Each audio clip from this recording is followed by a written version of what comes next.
வணக்கம். இந்த வீடியோவில் ரொம்பவே சூப்பரான ஒரு ரெசிபி தான் பார்க்க போகிறோம். கொஞ்சம் வித்தியாசமான ரெசிபி. பொடலங்காய் வச்சு கூட்டு பண்ணியிருப்போம், பொரியல், சாம்பார் எல்லாம் பண்ணியிருப்போம். இன்றைக்கி நம்ம பொடலங்காய் வச்சு ஒரு கிறிஸ்பியான ஒரு ஸ்நாக் ரெசிபி தான் பார்க்க போகிறோம். இதுக்கு பொடலங்காவை இந்த மாதிரி உள்ள இருக்கிறதெல்லாம் எடுத்துகிட்டு தோல் சீவிட்டு ரவுண்டாக அரிஞ்சு வச்சுக்கோங்க. ஒரு பாத்திரத்தில் கொஞ்சமாக தண்ணி வச்சு கொஞ்சம் உப்பு போட்டுக்கோங்க. தண்ணி கொதித்த உடனே இந்த பொடலங்காவை அதில் சேர்த்துடலாம். சேர்த்துட்டு நல்லா ஒரு கொதி வரட்டும். ஏன்னா அதில் இருக்க பச்சை வாசனை போகிறதுக்காக இந்த மாதிரி நம்ம பிளஞ்ச் பண்ணுறோம். இது நல்லா கொதி வந்ததுக்கப்புறமா இப்போ நம்ம ஸ்டவ் ஆஃப் பண்ணிடலாம். இப்போ இதில் இருக்க பொடலங்காவெல்லாம் எடுத்துகிட்டு ஒரு தட்டில் ஆற வச்சிடலாம். இது கொஞ்சம் ஆறட்டும்.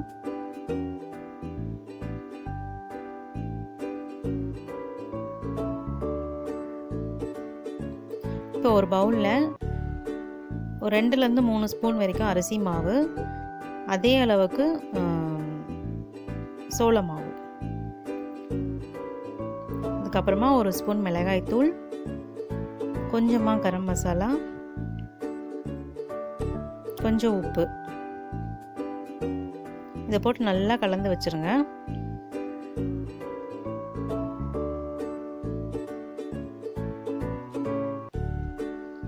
இப்போ இந்த பொடலங்காயில் கொஞ்சமாக இஞ்சி பூண்டு பேஸ்ட்டு, இந்த இஞ்சி பூண்டுலேயே சோம்பு போட்டிருக்கேன். கொஞ்சமாக எலுமிச்சப்பழம் போட்டுக்கோங்க. நீங்கள் இஞ்சி பூண்டு பேஸ்ட்டில் சோம்பு போட்டு அரைக்கலைன்னா நீங்கள் சோம்பு தூள் 1 ஸ்பூன் சேர்த்துக்கோங்க, நல்லா வாசனையாக இருக்கும். இப்போ இதை நல்லா கலந்து வச்சிடலாம். கலந்து வச்சுட்டு அதுக்கப்புறமா நம்ம கலந்து வச்சுருக்க மாவை இதில் கொட்டி நல்லா பெசரி விட்டுடலாம். இந்த எலுமிச்சப்பழம் போடுறதுனால இந்த இதில் இருக்க பச்சை வாசனை போயிடும், நல்லாவும் இருக்கும். ஒரு லைட்டாக ஒரு புளிப்பு டேஸ்ட்டும் இருக்கும் உங்களுக்கு. இப்போ இதில் நல்லா கலந்து விட்டாச்சு. இதில் கொஞ்சமாக 1 ஸ்பூன் எண்ணெய் விட்டு நல்லா கலந்து விட்டுடலாம். இந்த மசாலாலாம் இதில் ஒட்டுறதுக்காக தான் இந்த எண்ணெய் சேர்க்குறோம். இப்போ இதை சூடான எண்ணெயில் பொரிச்சு எடுத்துடலாம்.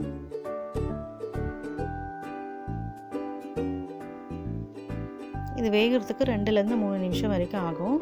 நல்லா இந்த ஓசெல்லாம் எண்ணெயோட ஓசெல்லாம் அடங்குற வரைக்கும் நல்லா வேக வச்சு எடுத்துக்கோங்க, திருப்பி திருப்பி போட்டு.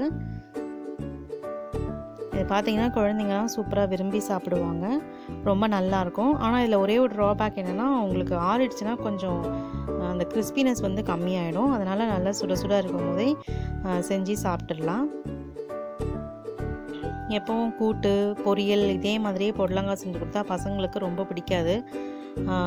அதனால் இந்த மாதிரி கிறிஸ்பியாக ஏதாவது ஒரு ரெசிபி பண்ணி கொடுத்தோம்னா குழந்தைங்க பொடலங்காவும் சாப்பிட்ருவாங்க. அதே சமயத்தில் ஒரு கிறிஸ்பியான ஒரு ஸ்நாக்ஸ் செஞ்சு கொடுத்தோன்னு இருக்கும். ஸோ இது ஈஸியாக செஞ்சிடலாம்.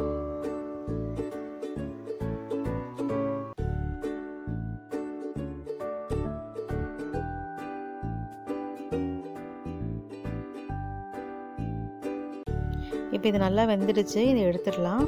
இப்போ இதே மாதிரியே நான் எல்லா பொடலங்காவும் போட்டு பொரிச்சு எடுத்துக்கிறேன்.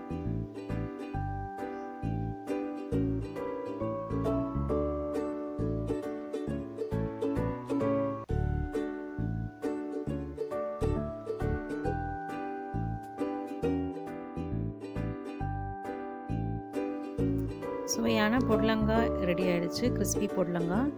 இப்போ இதே மாதிரி நீங்களும் ட்ரை பண்ணி பாருங்கள். எப்போவுமே கூட்டு, பொரியல், அந்த மாதிரி சாம்பார் அந்த மாதிரிலாம் செய்யாமல் இந்த மாதிரி கொஞ்சம் கிறிஸ்பியாக டிஃப்ரெண்ட்டாக செஞ்சு பாருங்கள். எப்படி வந்ததுன்னு சொல்லுங்கள். நன்றி.